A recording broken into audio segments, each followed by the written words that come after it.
Go. Okay.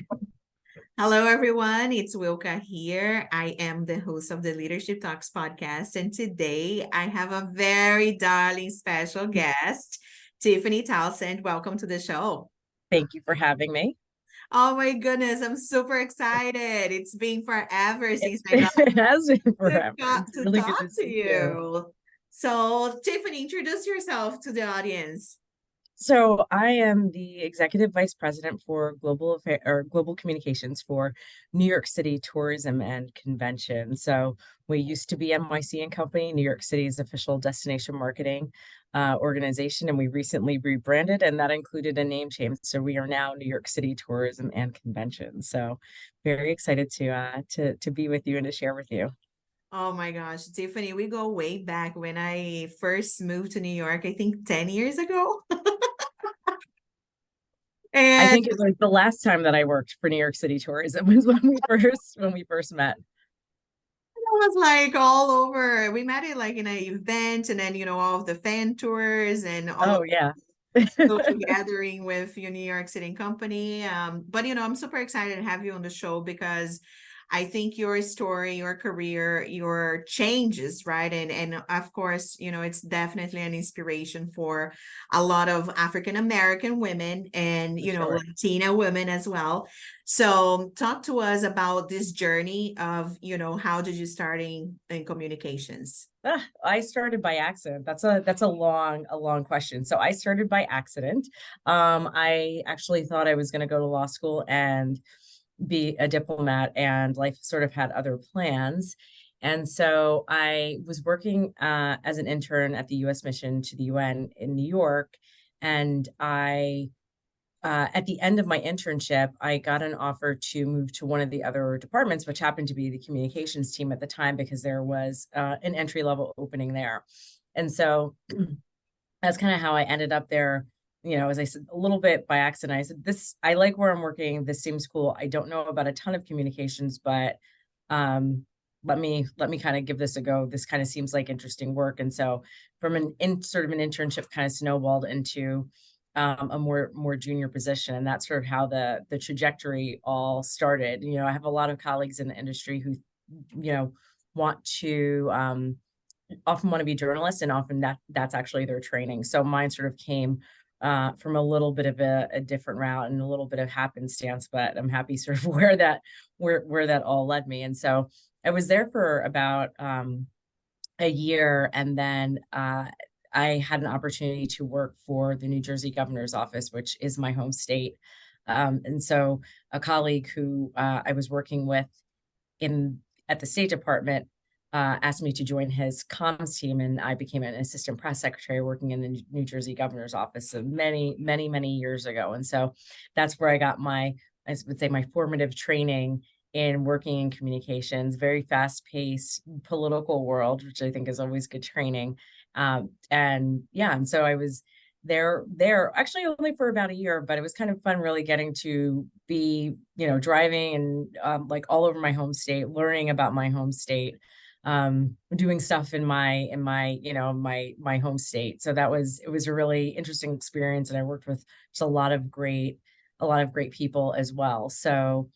Um, so I was there for about a year, and then I ended up working at the Port Authority. I have received another opportunity to work at the Port Authority of New York and New Jersey. So for any of your listeners or viewers who are not familiar with it, the Port Authority of New York and New Jersey is the bi-state agency that operates all of New York City's area airports.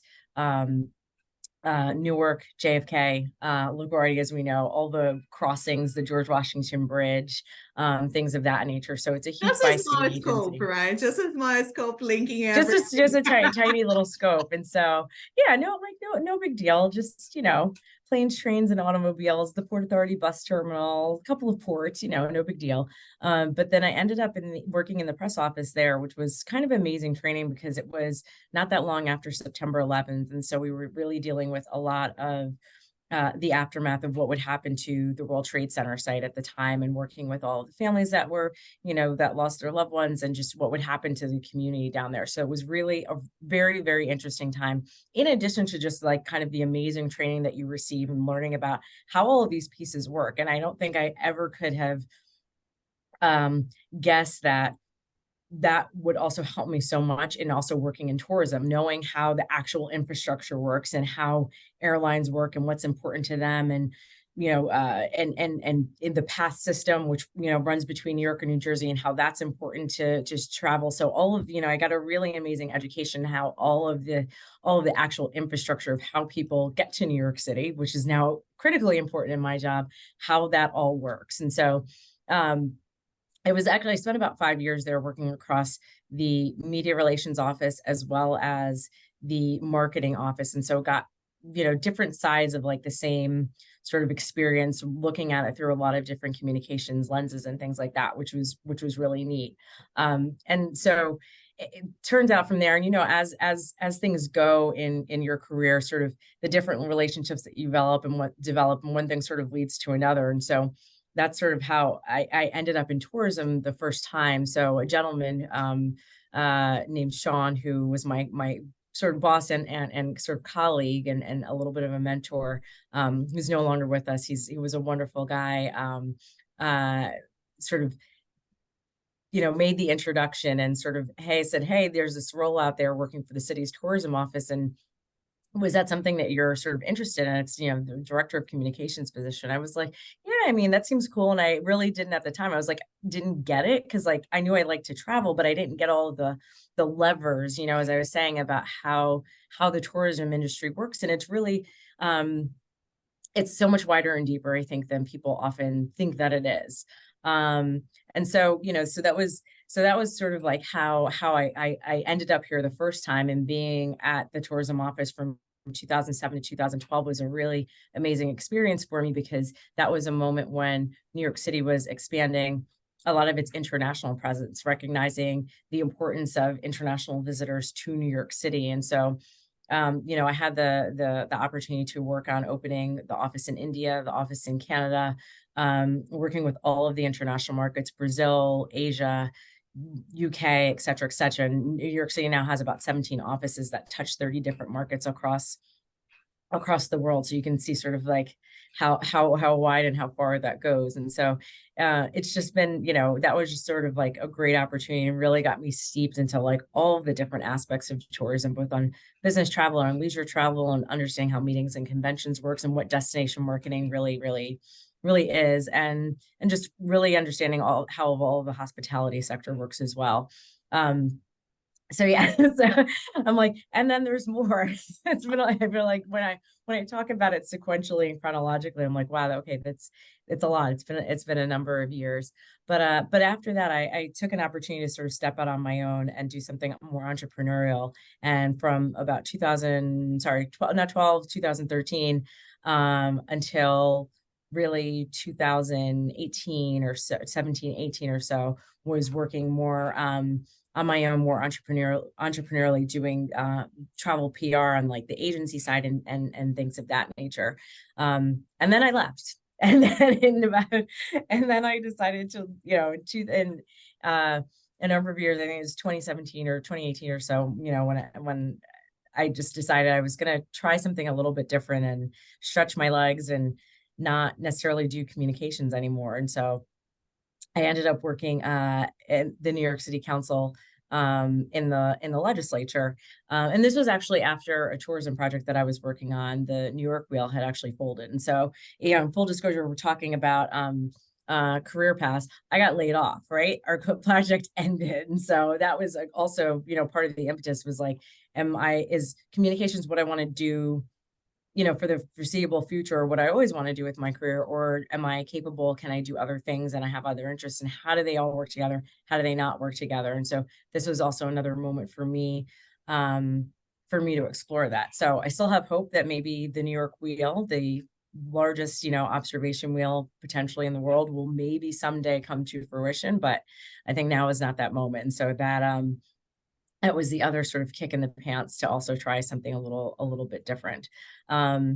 And so I was with the council actually for just a few short months before I received also an amazing opportunity to work at the Brooklyn Navy Yard, which was also definitely a departure because it's an industrial park in the middle of Brooklyn, which does amazing things and is home to some really amazing and innovative businesses, but not necessarily what one would think of as a tourism destination. But I was running the external affairs team, so really still having hand back in communications. There I was, found myself back in that place again, but also all of the educational programming, public programming, government affairs, marketing and branding, and actually grant writing as well, since the organization was a nonprofit. And then, so I was there actually for almost 3 years, and then again, another amazing opportunity to join the Biden administration. So hence me moving to Washington, D.C. for a little over a year, where I was a senior advisor for the Office of Government Contracting and Business Development at the Small Business Administration. So very interesting, and sort of like, it's an amazing experience to be able to say that you work for the President of the United States and to have this opportunity to work for an administration who's, you share and you value all of what their agenda is, and being able to find another capacity to serve. And you work with a lot of really amazing and innovative businesses in this capacity. It was just a really cool experience for me. And Tiffany, I have a question because But I'm now I'm back passionate because I couldn't stay about, away from tourism and I couldn't stay away from communications. yeah, and I have this, deeply understanding also because you were so great in tourism and this PR and communication, and then you switched to political, but also back when you started and now again. So in any of those transitions in your career, have you ever felt like, hey, I'm a woman of color, or people are treating me some type of way, or you leverage that to your benefit? How do you flex that? Well, I think even, in travel and hospitality and tourism now, I still think that there's definitely a discussion about representation and diversity across the industry, right? You go to trade shows, you go to different meetings, and you don't often see people that look like you. And I will say, even from just a straight communication standpoint, I don't know that I necessarily see as many women of color in leadership positions as I would hope. And so, sometimes it is just recognizing and trying to figure out how you're going to create a seat at the table for yourself and keep yourself visible. So that is part of the equation. Sometimes you are leveraging it and reminding folks, okay, well, you know what, you actually do have a representation problem, and you sort of need me here, right? You're going to find value in what I'm bringing to the table, right? And so it's a little bit of balance. I think it definitely depends on the situation, but I still think it is very, the issue of diversity in so many of these roles is still something that just still a lot of work to be done.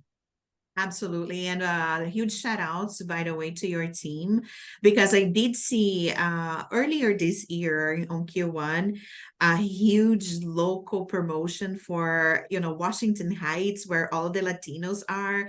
And you actually, when I saw those videos, I was like, oh my gosh, that was my hangout spot when I was heading out to Westchester, on one way from Harlem. So it's like, it's so amazing to see that you are leveraging really the community, and really the small businesses, and it's like that broad aspect of Manhattan is beyond, right, just 100%. Times Square. Tourism is beyond just Manhattan. You have Brooklyn, you have Queens, you have State Island, it's just so much more, right? And just to put in a short video, I think it was like a minute or less, but huge amazing work, Thank just, yeah, I was just like, oh my gosh, I'm going to share this how many times. And so I think that's our local legends campaign. And so we did one for each borough, and huge shout out to our editorial and content team, who actually, like, the full video is about, each of them are about 6 minutes.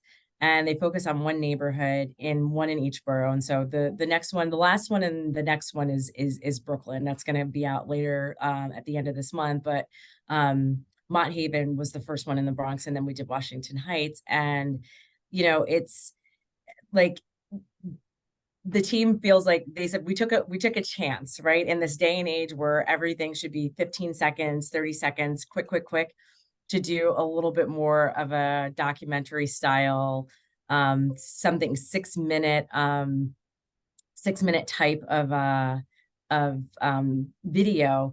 Was a little bit of a leap of faith, but it works because I think it's beautifully produced and it really touches communities that often are not the first communities that you think of when you're talking about tourism to New York City. And so really that's the idea behind doing it, is really like, yes, there's always going to be Manhattan, there's city center, and there's going to be all the sort of like classic hallmarks, iconic things that you know about New York, but there's so much more. We have 5 boroughs. There's so many things to see and do, and that you're only just skimming the surface, right? And so we really, part of it is really pushing people out to neighborhoods that they haven't considered, and highlighting things that people never don't think are necessarily tourism facing, and really shining a spotlight on it. Because I think one thing that's true for New York City is that visitors really want to do the things that locals do. And so this is also our way into it. You want to see where we go, where we hang out.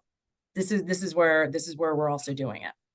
Yeah, and absolutely. One of the highlights for me was definitely the Washington Heights, and, all of the amazing cuisines and the local spots, because, that actually survived right after the pandemic. And how did these people made it, so definitely, made me super happy to see, this campaign going on.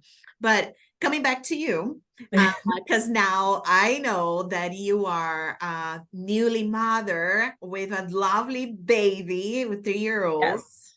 So how are you managing, being on this position with New York and Company, and then now being a mom and other projects that you're doing? So how are you managing all of that? I'm not. And I think most there's a lot of parents in general who would say that it's hard a lot of days. A lot of days it's great, and you think you're like, maybe I kind of have it together, but it is a lot of logistics that I think most parents would say that it's being a working parent. And I would say that hybrid has actually been good for our family, being able to have a little bit more flexibility about where you need to be. But it is a challenge. Daycare and childcare and all of that kind of stuff is hard here. It's hard, it's expensive, and I think that that's like an ongoing conversation that a lot of communities and every family is pretty much having. But it's really, it's that fine juggling act, because this job that I have does require that I travel a decent amount. And so it's that constant conversation with my husband about where I need to be. We were in South America 2 weeks ago, and I've been to Mexico and India already this year, and that's just the international travel. And so we're on the road a decent amount, but that's also, is what comes with the territory of working in travel and hospitality. Is meeting people in person is so important to the work that we do. And so and we also get the ROI on it. And so you just kind of take it as it comes and figure it out. And especially having a kid that's 3, it's like toddlers are, as I like to call it, a soft tornado. They're a lot, and it's like constant change, and like they just grow so much in those first couple of years of life that it's like it feels like there are a lot of new things all the time that you're constantly managing. And I would say that that's probably the other thing that's hard, is like you're trying to figure out, okay, well, how do I now navigate this new situation, right? Suddenly, my kid went from being an awesome sleeper to like, now he figure out he doesn't have to stay in bed if he doesn't want to, and he wants to like come hang out in the middle of the night. And so it means nobody's sleeping, and what are we doing about that? But that's sort of like the real talk about parenting or potty training and things like that.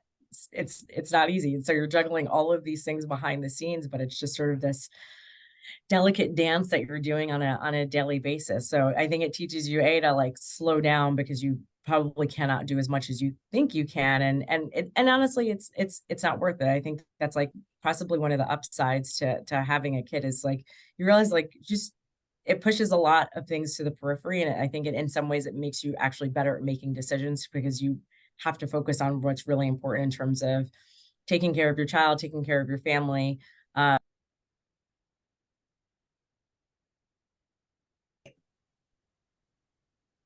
So Tiffany, that is great that you're trying to manage all of this work-life balance, right? Being a mom, being a professional woman. But I wanted to ask you one last question as a suggestion to all of the women out there listening to us.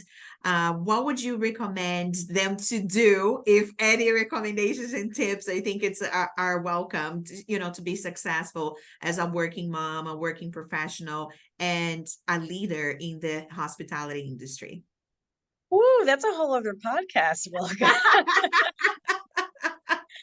I mean, I think on the professional side, just I think it's so important for women to you can't be afraid to ask, right? I heard a great phrase is, if you don't ask, you don't get. Like, what's the worst that can happen? Somebody could say no, and you can try to ask for a different answer from them or again or somebody else. So I think it's important to ask, and it is important to also know what you're asking for. I sometimes I find that so when I do meet younger women who are coming up, they will just the sometimes they want support and information, but they're not sure really what they're asking for. Right. You may want to know more about my career, but do you want to know more about a specific skill set? Right. Or do you want to know my path and be very clear sort of what you're asking? Or do you want an introduction, right, to somebody or something along that line? So always be really clear on what you're asking. And you'd be amazed at how many people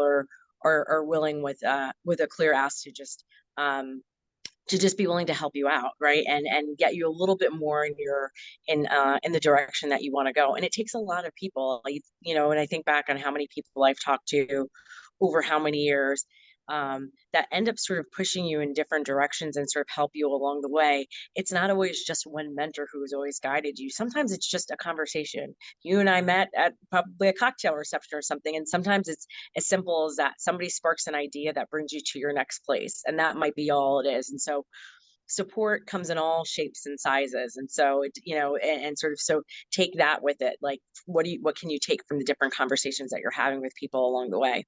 I mean, and then in terms of parenting, it's use Google, your calendar, and over communicate. Say it twice, write it down. That's probably my best piece of advice, because at some point someone's going to mix up daycare pickup and your kid's going to be sitting there. So it's the best piece of advice that I have. Double up on everything, and write it down a lot. A little over communication never hurts.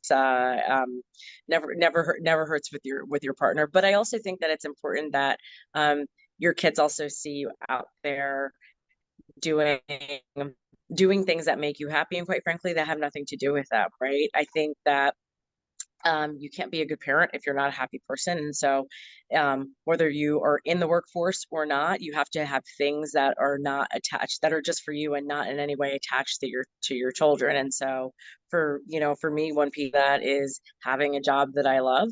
And so I think that that's good for my son to know that we can exist without each other. We're both going to be fine. And I think it makes the time that we are together that much better. Oh my goodness. Thank you so much, That's my, Tiffany, that's for my story.